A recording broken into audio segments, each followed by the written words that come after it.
President Joe Biden became the first sitting president in history to join a picket line. We'll hear what he had to say to striking workers.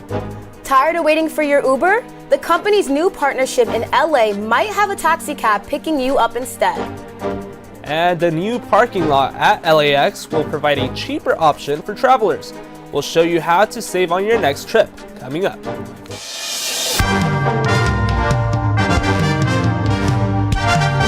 Annenberg TV News is next.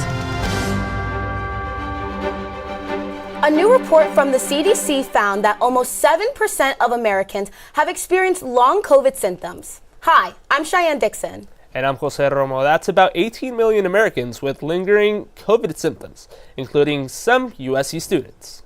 After like the 5 to 10 days of having COVID, I still experience shortness of breath, and now I have to use an inhaler sometimes. It's almost like asthma-like symptoms, and I'll still be a little bit more tired than normal. Friends who've also gotten COVID also had the same symptoms that I did. Long term, I think it's the same with like the exhaustion. I don't know of anybody else who needed to use an inhaler. If you are experiencing any of these symptoms, you may be suffering from long COVID. Difficulty concentrating, headaches, sleep problems, changes in taste or smell, depression or anxiety. USC Chief Health Officer says long COVID symptoms vary from person to person. We usually start talking about long COVID, if people are still experiencing symptoms more than a month after their initial diagnosis. It is really variable. And in some people, even their symptoms can go away and then they can come back. And it can last for various periods of time. Dr. Van Orman says the best way to reduce the chances of long COVID is by being vaccinated. Keck Medicine has a long COVID clinic students can visit if they may have symptoms. It's a big week for politics. President was in Michigan today to visit striking auto workers. And back in Washington, Speaker McCarthy is rallying voters to avoid a government shutdown. Michael Mellinger joins us from the Media Center with more on both stories. Thanks so much, Cheyenne. A very busy day and coming week on the Hill for lawmakers returning from the weekend and the Yom Kippur holiday. The Senate just hours ago introducing a stopgap measure to try and fund the government through November 17th. And with breaking news, the House moments ago passing an appropriations rule 216 to 212, setting them up to debate and vote on multiple pieces of spending legislation throughout the week. Kevin McCarthy spoke earlier today, placing emphasis on the president's role in avoiding a shutdown. What are the chances of a government shutdown right now? I don't know. You'd have to ask President Biden. You are the most important Why leader would he on this. hold back and keep the border this way when Democrats and Republicans across the country just begging him, families of those who have died and been poisoned from fentanyl? Would it be too much to say, you know what, I'm going to work with both sides? If a shutdown does come this week, it would be the 22nd within 5 decades, according to Axios, and certain aspects of the government shutdown are more noticeable than others. Essential services like mail and Social Security will operate and remain open. Some non-essential government operations will send workers home and shut down. Others, like the TSA for anyone with upcoming travel, will likely continue to have their employees show up for work, but may be short-staffed and have passengers experiencing delays. Now, while Kevin McCarthy tries to get Congress in line to avoid a shutdown, President Biden joined the United Auto Workers picket lines. Touching down in Michigan this morning, President Biden headed to the picket lines of the UAW strike against some of America's largest automakers.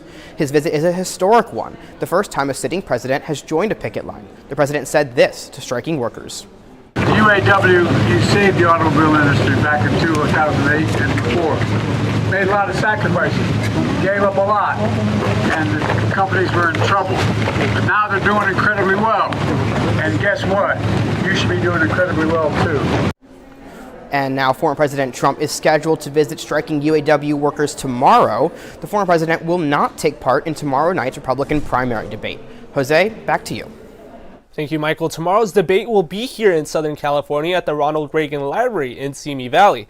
Annenberg Media will have live coverage starting at 5:30 tomorrow night right here on ATVN. Today, Biden-Harris campaign manager Julie Chavez Rodriguez granddaughter of Cesar Chavez, announced its United Farmers Workers endorsement of the 2024 Biden-Harris presidential campaign.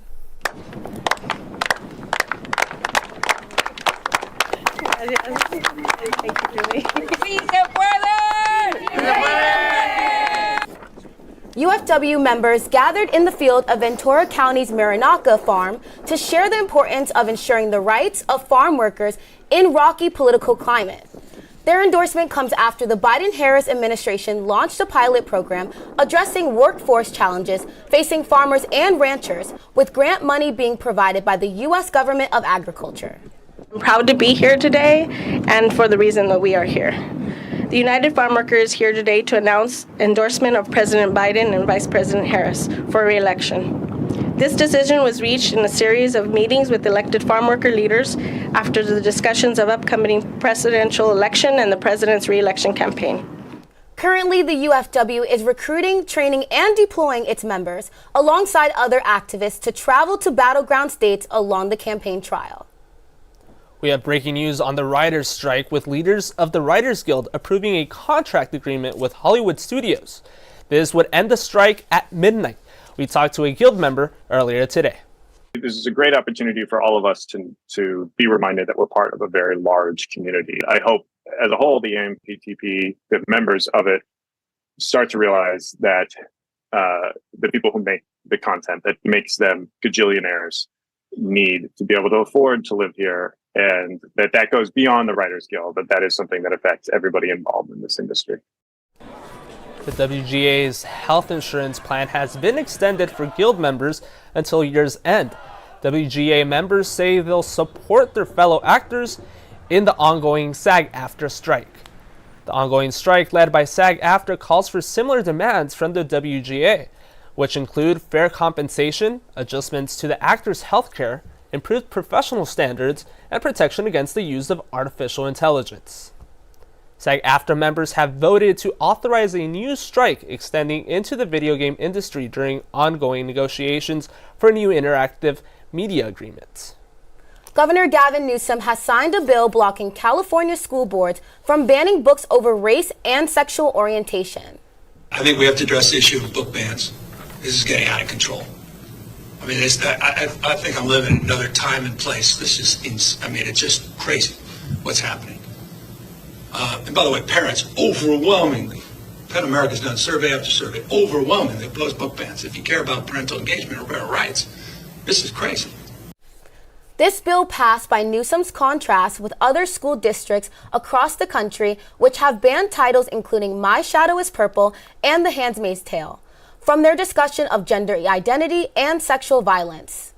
The dean of Rossier School of Education explains why books are crucial to history.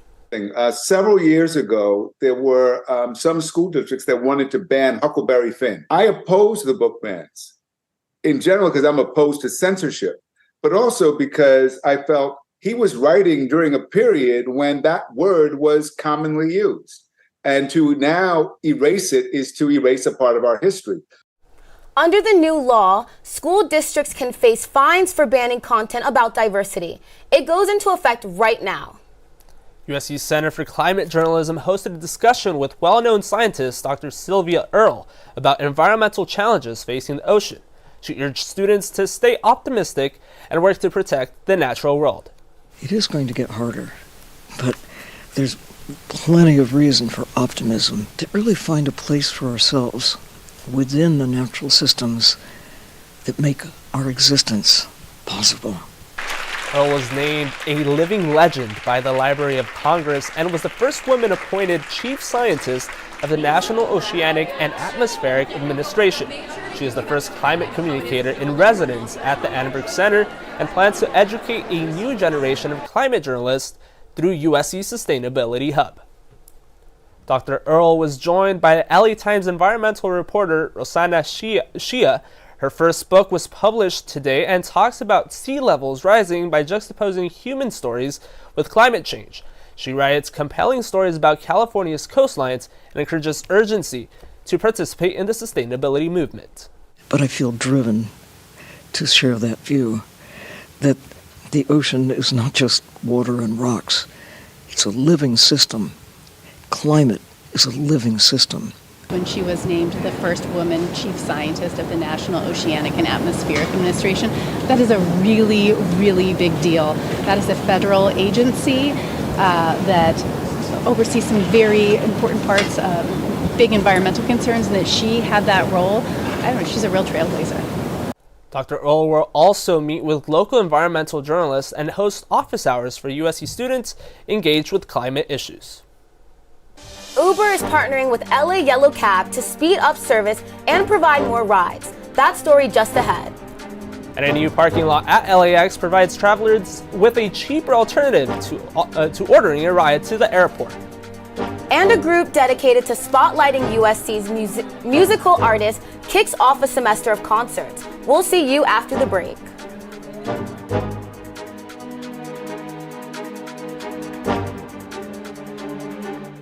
Fushigi!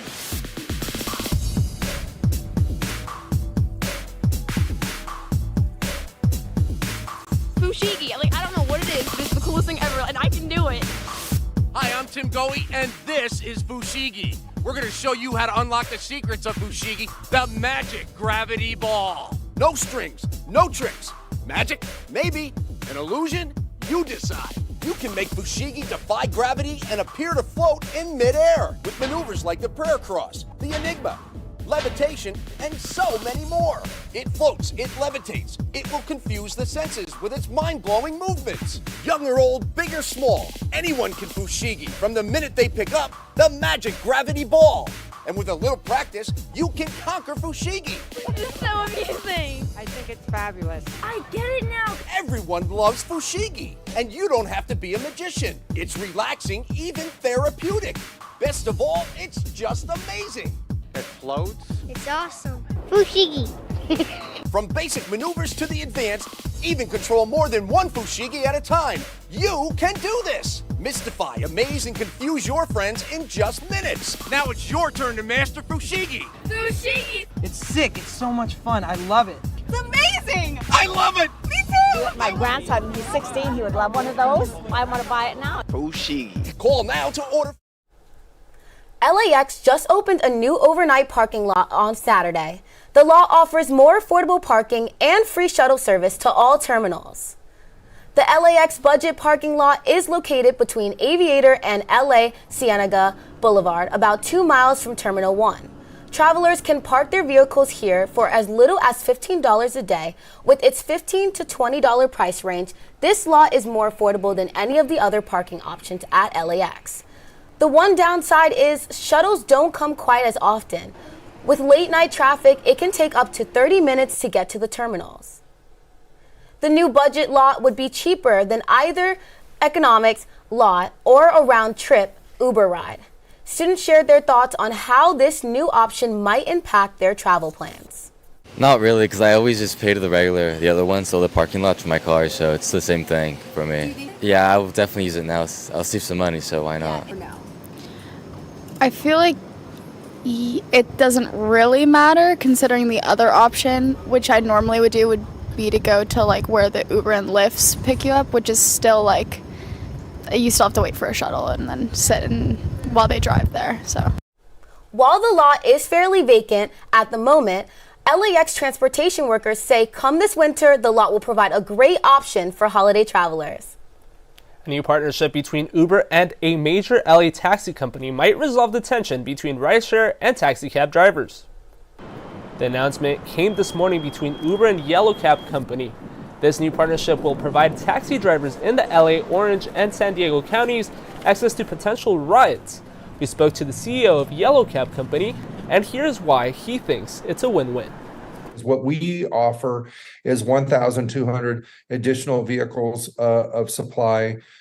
So from the Uber passenger perspective, the bigger the supply, the faster the service, the more reliable the service is. But from our perspective, it's really about the drivers. Our goal here at Yellow Cab is to put as much money in the drivers' pockets. Uber released a statement saying taxi drivers will gain access to Uber trip referrals, providing them with more earnings opportunities. Cities will get less empty miles driven, and riders will have faster pickups. An analysis by Uber found that in the second quarter of this year, earnings for taxi drivers who also drove for Uber increased nearly 24%. Tight end Travis Kelce and pop star Taylor Swift made headlines this weekend as the two made their rumored relationship public during the NFL game. Swift was in attendance, sitting right next to Kelce's mom at the Kansas City Chiefs took on the Chicago Bears in Week 3 of the NFL season. Here are some USC students' reaction to the news about the superstar. I'm low-key anti for no particular reason. I just don't really like football, but I do enjoy that football has now become completely about her. And like the NFL changed their bio to be about her. I think that's funny. I gave maybe 6 months to the relationship at most. Maybe 7, but no more than that. I feel like Taylor Swift is not the kind of girl Travis Kelce would go for, but I love it. I think she's a total girl boss. I feel like she'll be good for him, Kelce was seen leaving the stadium with Swift after the Chiefs beat the Bears 41-10. Videos, tweets, and memes flooded social media. And dating Taylor Swift can be good for business. Sales of the football star's jerseys were up more than 400%, and he collected lots more followers. According to People's Magazine, Kelce rented out a restaurant for their post-game date. Maybe they talked about who draws a bigger crowd at Arrowhead Stadium in Kansas City. And now this Tuesday morning, I woke up to a hotter day, and this week, let's toss it over to the full weather report with Marina. Thanks, Jose. Yes, let's go ahead and take a look at the current conditions. It is yet another beautiful sunny day in Southern California with a temperature of 77 and a low humidity. Speaking of warm weather and sunny skies, let's take a look at the 5-day forecast. Temperatures are on the rise between today and Thursday. We will enter Wednesday with a high of 84 and temperatures will remain in the 80s through Thursday.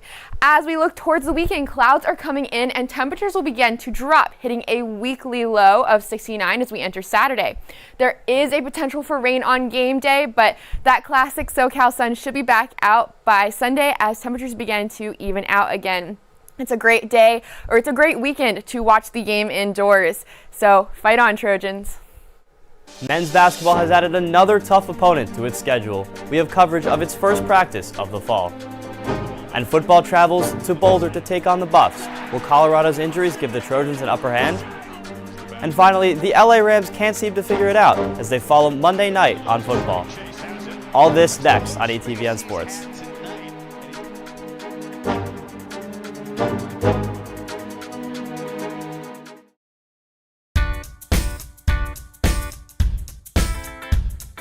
I'm working for an hourly wage. I went to high school, didn't do great. Still I gotta make more cash. More education is what I'm looking at. When I get a degree, I will make a bigger salary. So now I've got to see which college is right for me. I went on the internet and found Education Connection. I took some free tests to find out my direction. I'm taking my classes online, getting my degree on my own time. Education Connection matched me with the right college for free. Get connected for free with Education Connection. Get connected for free with Education Connection. Log on now and get your free success kit worth $100. Log on now to educationconnectiontv.com. That's educationconnectiontv.com.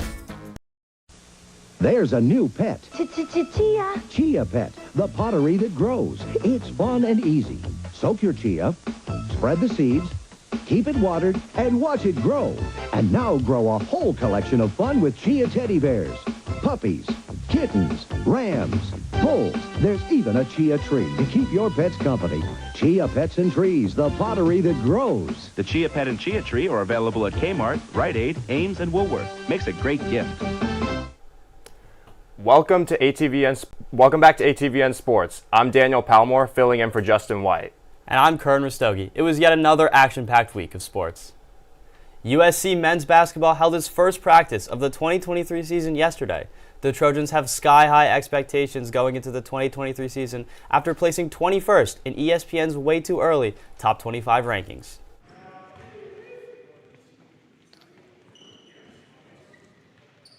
In late July. During the preseason, the Trojans went to Greece and Croatia, where they played 3 games against 2 professional teams, winning them all. Let's put this way, the team chemistry is very good on this team. We have the advantage going to Europe and Greece and Croatia.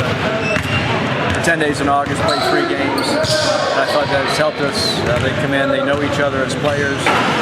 Really had fun getting to know each other as people, which is important. And while we still don't know their entire schedule, here's an early look into USC's non-conference schedule.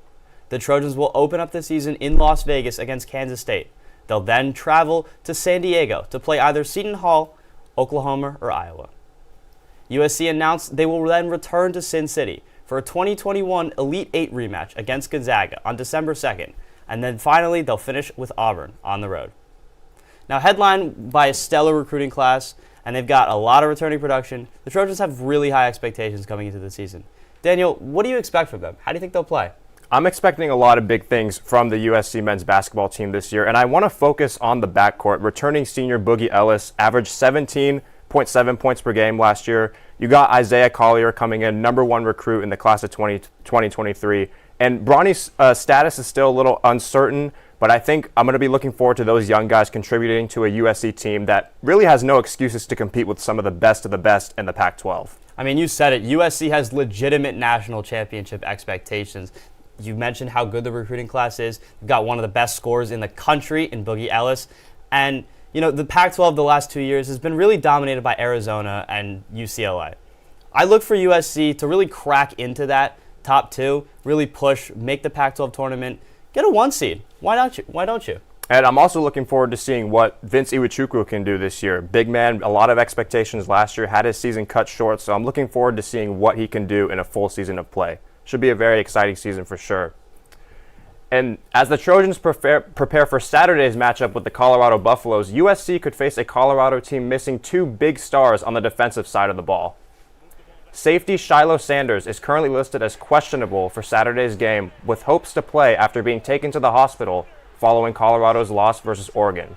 Wide receiver and cornerback Travis Hunter is still recovering from a liver injury sustained against Colorado State. Here's head coach Deion Sanders talking Hunter's status. I need to play this week. We need to get everything we can so I can get back on the field. I'm not taking no for an answer. No, you ain't ready, and I care about you more than I care about this game. You're going to change the game of football one day when you're healthy and ready. The future is brighter than mine ever will be and ever was. Relax and get healthy. I love you, son.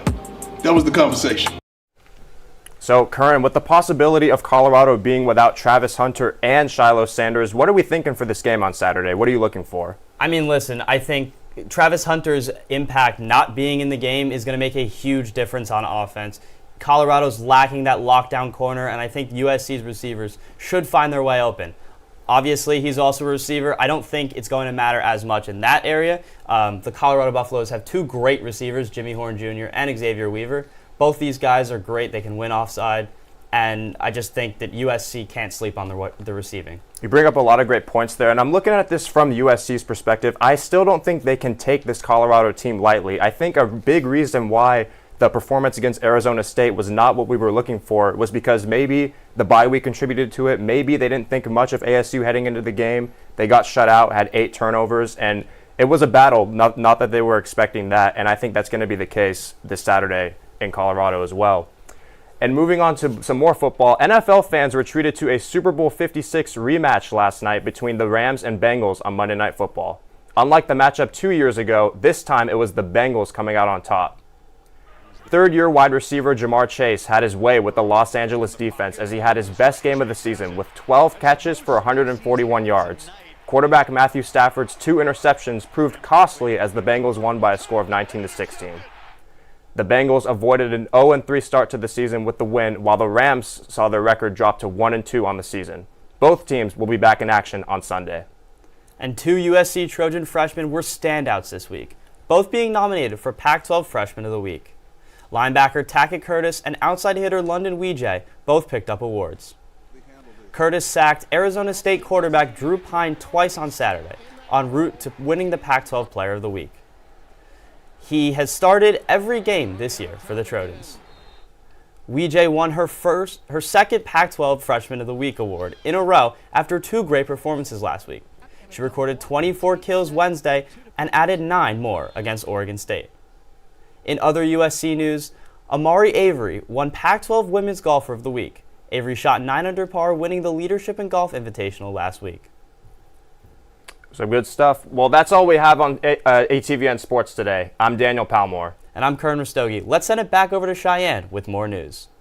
Coming up, Safira Khan will highlight a new concert group with USC musicians. Stay tuned for Start Line after the break.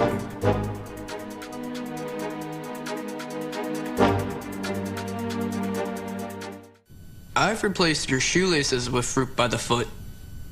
So you did. I replaced your fingers with fruit by the foot. Bravo. I replaced your bones with fruit by the foot.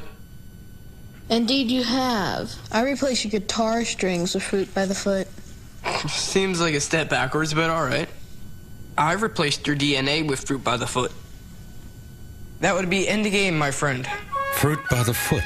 Fruit-flavored snack. Are you guilty of driving while talking on your cell phone? Hi, Billy Mays here for the Jupiter Jack. The most convenient hands-free device for any cell phone, guaranteed. Plug it into any phone and mount it on the dash. Preset your radio to 99.3 FM and you're ready to go. Jupiter Jack transmits quality sound through the speakers in your car. Instead of hearing music, you hear the other person. No plugs, no wires, no hands. Call now and get the Jupiter Jack for just $40. Order right now and we'll cut the price in half. You'll get the Jupiter Jack for only $19.99. As a bonus, we'll also include the Jupiter Jack phone mount. It mounts easily and adjusts to fit any shape or size phone. Just pay separate shipping and handling. That means you get the Jupiter Jack and the phone mount, a huge value, all for just $19.99. Have your credit card ready and call 1-800-346-5231. But call now. We're giving away a bonus dashboard mount with all of today's orders. So call 1-800-346-5231. Call now.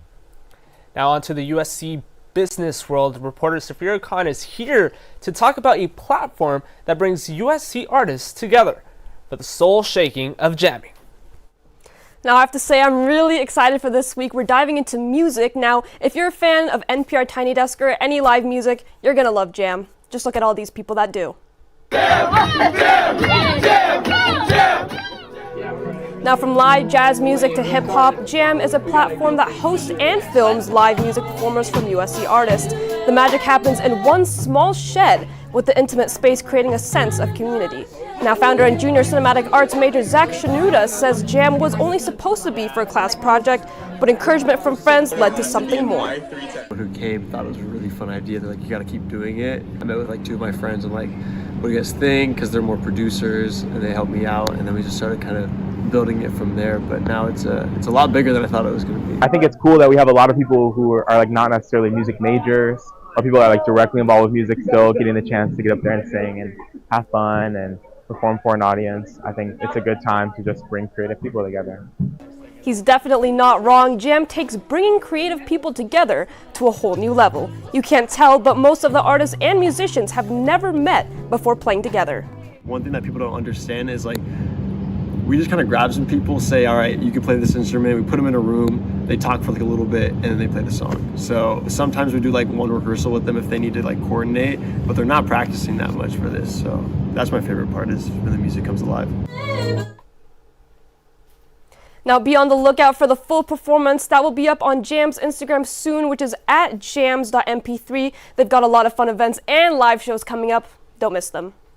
Thanks for watching Annenberg TV News. From everyone at Annenberg Media, I'm Cheyenne Dixon. And I'm Jose Romo. For more coverage, watch and subscribe to our YouTube channel at youtube.com/Annenberg Media. Have a good night.